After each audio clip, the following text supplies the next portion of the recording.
did my master's at Cal Arts and my undergrad at the New School and Berklee School of Music, Cal State Fullerton, and Irvine Valley College. I did the 8-year BA program.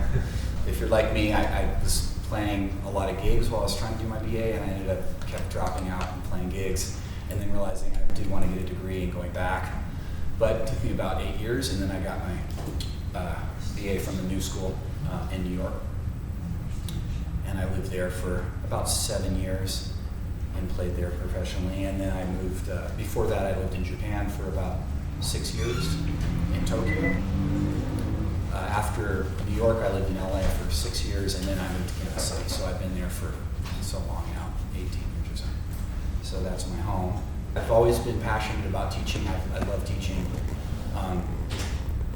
I think partially the reason I've enjoyed teaching so much is that I don't feel like I have much talent as a young person. I had a lot of work ethic and practice hard, and so it's allowed me to be a decent teacher because the things I had to overcome, I learned how to do them by teaching myself, asking questions of my teachers, and then doing the work. And lo and behold, I got better a little bit, and I still get a little bit better each year, I would say. As my technique declines as I age, my ear gets better, so my conception seems to get a little better. We have a mixed, probably, range of players, levels and ages, of course. So I think maybe one of the easiest ways for us to do this would be to do some Q&A. If you have any questions, we can start there. Yeah. So I think the biggest thing I struggle with is if I work on technique stuff, that goes really well, and I make a lot of progress. And if I work on improvisation and play-alongs, that goes well and make a lot of progress. But I have a hard time taking what I learn in technique work and inserting it into improvisations. So when I go from technique stuff to play-alongs, I just kind of noodle through the form a little bit.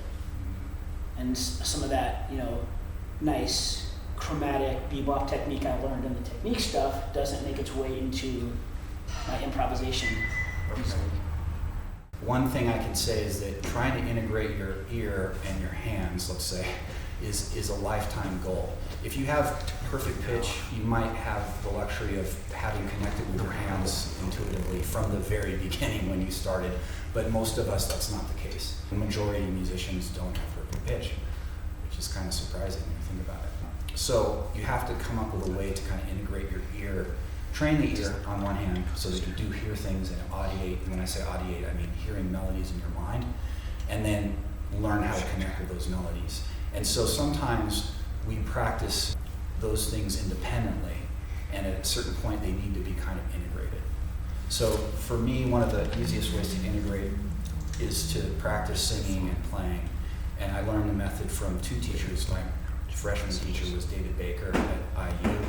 He would make us sing all these bebop scales and Charlie Parker tunes. Very hard for a freshman, honestly. It took me a lot of work, and I still work on it. I tried to work on singing Donnelly this morning. And when I say singing Donnelly, it's like ba ba da ba ba da ba da ba da, really slow, trying to get all the intervals and not going fast where it's more like a rhythm, like a scatty rhythm. One method I use is to use a drone. So if I put on a drone, for instance, let me get it lower. That's pretty low. So if I think of like, right, that's the fifth.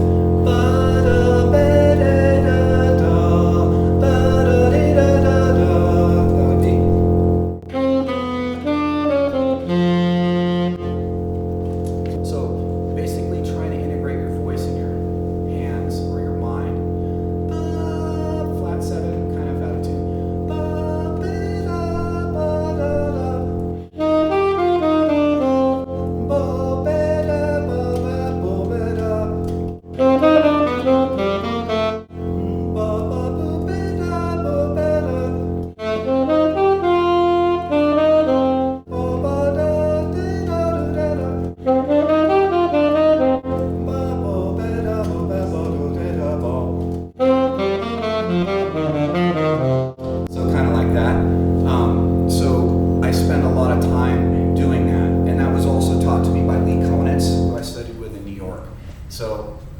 lessons with Lee, we would spend a lot of time singing, and then he would play chords and have me sing something and play it back on my horn. Try not to sing what you're thinking. Try to sing freely and then figure it out on your horn. It's a process that gets better, and you get a higher percentage of connectivity with your audiation. So you're hearing a melody in your mind, and you get closer to writing that melody in real time over a progression. And obviously this is over a drum. It's the easiest way to practice it because it's not harmonically specific. It's could be, that I was singing a dominant chord as it turns out, but it could have been major, minor, right, any sound. I find that practice, you can spend hours doing it, and it slowly improves your basic musicianship and connection with your horn. And then those sorts of problems where your technical studies are kind of at odds with your flowing melody over progressions, it starts to become closer and more integrated. One thing I can say is if you're working on bebop, which tends to be chromatically embellished melody, and so taking something that he played or a chromatic embellished melody that you like and learning to sing it is really valuable. And I do that with all my students, just trying to get them to sing all the lines that they know and then all the lines they're trying to learn, so that music becomes a reflection of your inner voice or the audiation in your mind, and not merely a technical exercise. But obviously we all love technique. I would say modest technique, especially today with the internet. The younger generation has some phenomenal technique growing up on the internet and having that access to what's possible at such a young age. So some of my students are amazing technicians. The connection with the ear is still what makes it self-expression, right? Otherwise a computer could play jazz. It's an important distinction, I would say. And then through doing that over time, it definitely becomes apparent when you're connected to your voice and when you're not. And when I'm playing on a gig, I'm struggling to stay connected with my ear. And my intellect can be an asset in that struggle, and it can be a detriment. I'm playing something by ear, and then I think, oh, I could play a diminished idea here. And then the diminished idea, even if I can sing it slowly, I've come to it in an intellectual way, where I'm kind of plugging and playing a harmonic gesture. Doesn't mean it will sound bad, but I've definitely broken free from my voice at that point. And so it's a slippery slope. It takes you away from your voice, and then a chorus later you're like, uh-oh, like I don't feel like I'm playing well. You feel like you're pushing your hands to play instead of letting your ear pull your hands along, which kind of feels better, like it feels more like the horse is pulling the carriage. No, thanks, appreciate it. Did anyone else have anything pertaining to that? So you have a YouTube video on this topic. Okay. And I watched it a while back. But it's like, even when I sing something, do you ever record yourself singing so you remember what you sang? Like if I sing like 4 bars, I may not remember it, or I'll think I remember it, but I'll play it off a half step. I'm like, sure, damn it. So what other ways do you like experiment with that, sing and follow along? The drone's a good example, but do you do other things? I do. That's a great question. So I heard you practicing in there, and you were doing something like. That's really good practicing. You were playing it slowly. If I'm going, you know, sharp 9, flat 9, sharp 5, flat 7, 1, right? And just knowing that comes from the altered scale, like the theory of it. And if you're playing it slowly enough on your instrument, you're getting pretty close to singing it, because you're letting your mind have time to really hear each note. You know, we want to play fast, get our technique happening and be impressive. However, audiation, sound travels slow and light travels fast. We want to play at the speed of light, but to hear it, you have to go at the speed of sound. You have to go slow, and it has to be at the speed you sing, honestly, because if you go faster than you can sing it, you're not likely to hear it in a way that it needs to be heard. I remember singing things for David Baker or Lee Konitz, and he'd be like, no, sing it slower. Get every note pretty close to in tune, at least so that I can transcribe it. It doesn't need to be perfectly in tune, like we think of Jackie McLean, right? We all know he plays a little out. But we could all transcribe his lines. They're perfectly melodic. He's clearly audiating and hearing what he's doing. He's just not concerned as much with pitch. And we also have to recognize that pitch is a Western concept, a construct. We all know that the overtone series is not based on a 12-tone system. we've tempered it, tempered pitch. So it is arbitrary, so we have to train ourselves to hear in a tempered way, and it's difficult. It goes against, in some ways, goes against the nature a little bit. Other ways of practicing the singing would be if I try to do blues. Ba, ba, let's see. Ba, do, da, do, da, dee, da. Da, ba, da, do, da, ba, da. Da, da, ba, do, da. Ba, ba, da, da, da, da. Ba da da dee da ba da. Da da da do da. Ba da da da. Da da do da da do da da. Da ba da ba da. Just singing blues. The reason I'm singing and then playing is so that you can see that I know what I'm singing, or I can play what I'm singing. But when I practice at home, I just sing and think of the fingerings. Singing through the keys and trying to visualize my hands, the shapes. The sax players, it's like shapes, right, and feelings. It's not like piano where we can really see the notes. It's more like we see the shapes. We're getting a sense of the feeling of the next note. So it's an interesting instrument. But coming up with ways to practice singing and connecting with the instrument and your voice, I feel like it's always beneficial because it works with your musicianship, but not as much with your technique, which, as you had pointed out, is kind of a separate. Technique can be a little bit separate because you're going past the speed at which you generally tend to sing. But that's the beauty of the instrument, right? There's things we can play fast that we can sing slow, and then we can play them fast in a performance, and it sounds cool. It sounds great. So does that kind of answer? Okay. The piano would be another method for singing, which is really excellent because of the fact that you have the visual.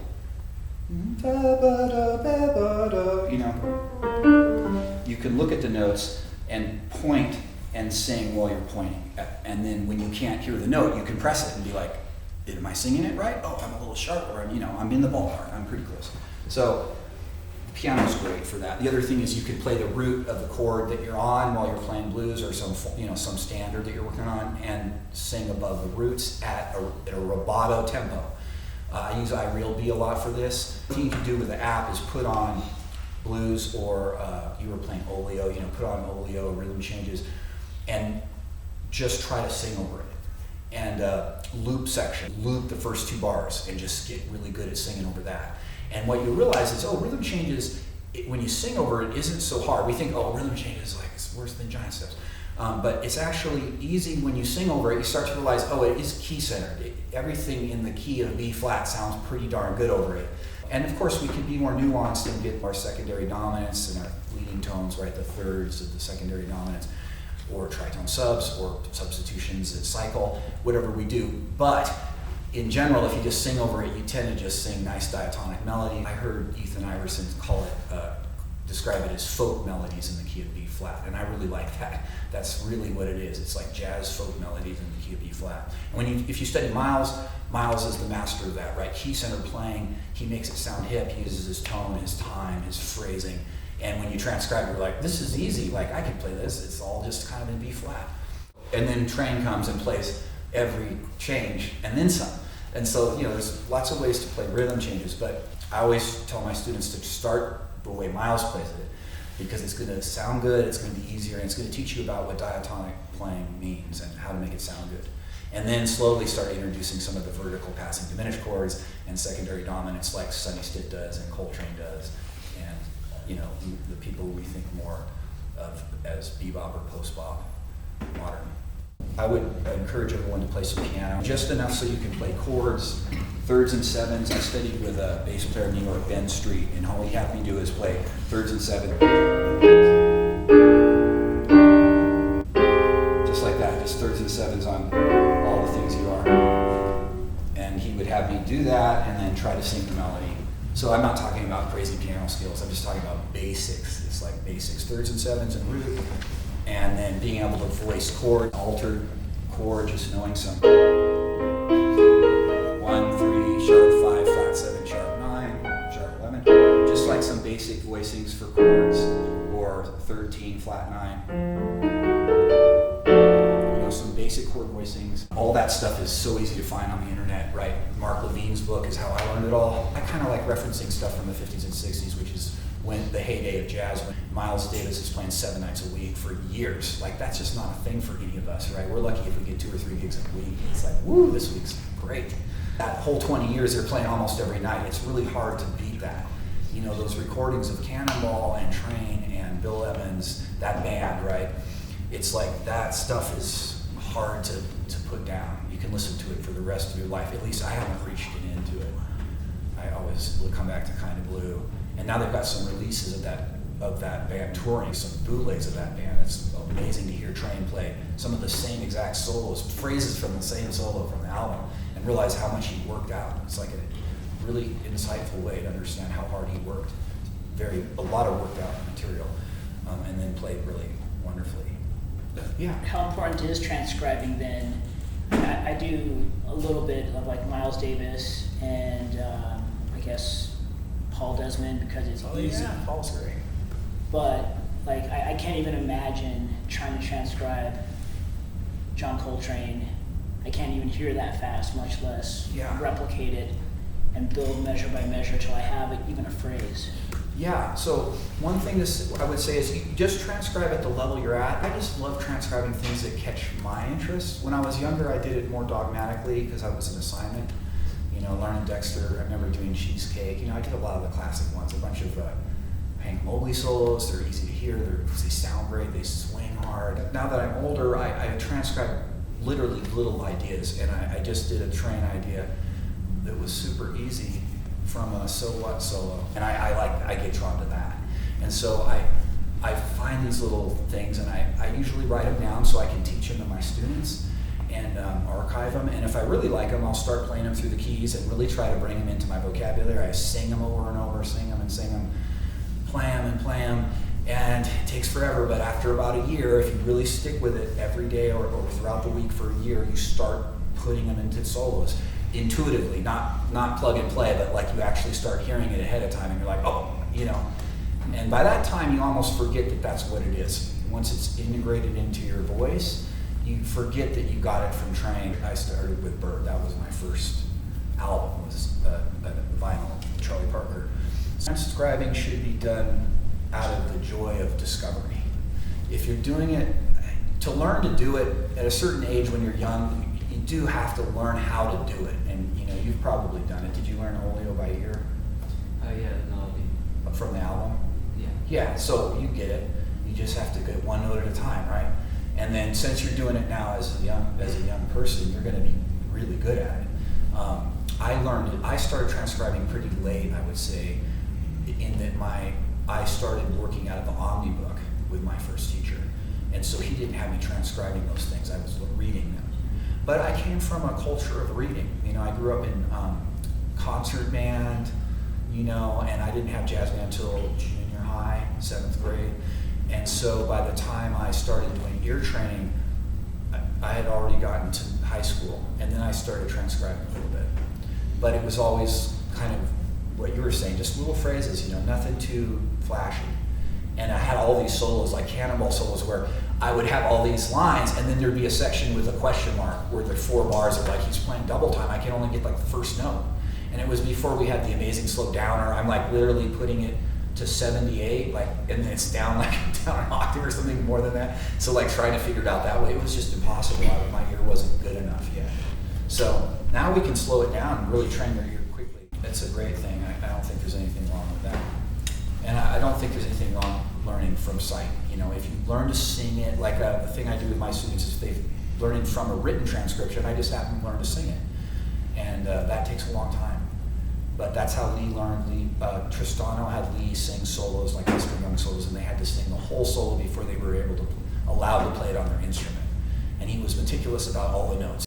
And then once they could sing it, then they put it on their horn. And by then, if you can sing it, it's like learning Happy Birthday on your horn. You just start on the first note and your ear teaches you. And then you develop the muscle memory, as you all know, through repetition. And we don't know how long it takes. Sometimes it takes, if you can sing it first though, I can tell you the muscle memory comes on a lot faster. because it is like happy birthday. We have a question Yeah. in the chat. This comes from Robert. He is asking, when do you actually know your own style of playing? And then he adds your identity as a player. But what I can say is that you kind of, I think something Rollins said, like, you're not going to sound like anyone else.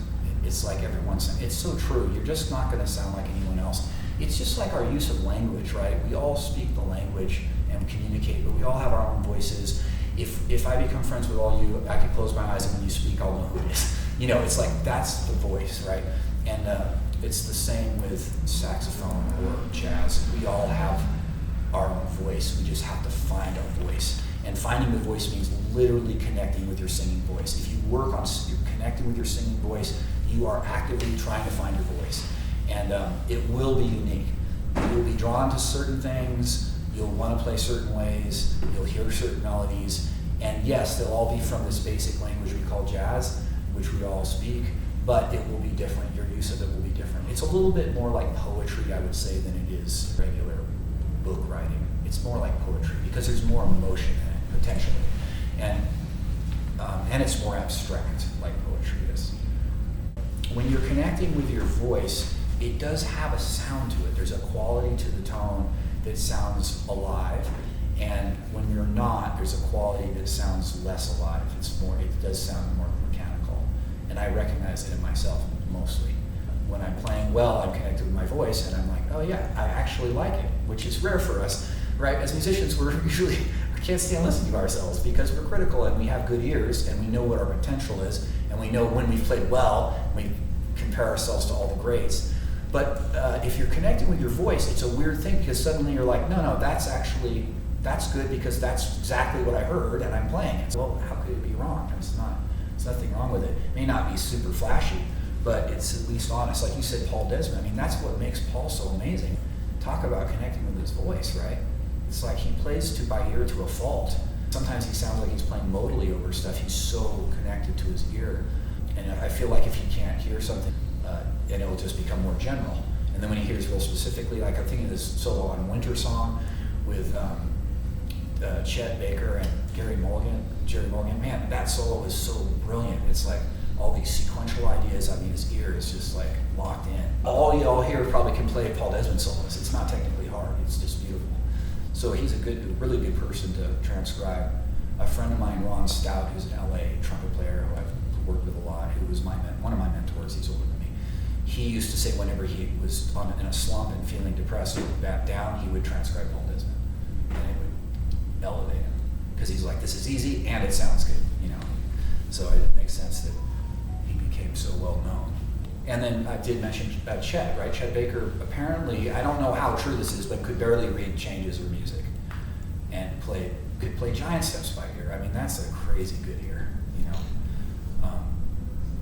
So he's another person that I enjoy transcribing for that reason, because it always is easy to transcribe and it's always easy to play and hear.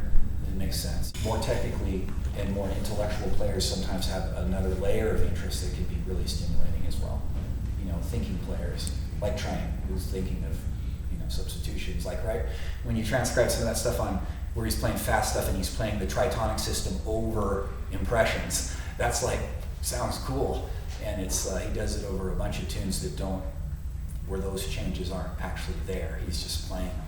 So these like really intelligent substitutions. But you know, that's not something you're going to hear Chet doing, right? Because he's just going to only be playing just what he hears. Whereas Train is embellishing what he hears with intellect as well. It's like another layer of potentially anyone can do in the realm of improvising. But it's not required. When you're transcribing and learning a tune, how do you go about learning the chord changes by ear?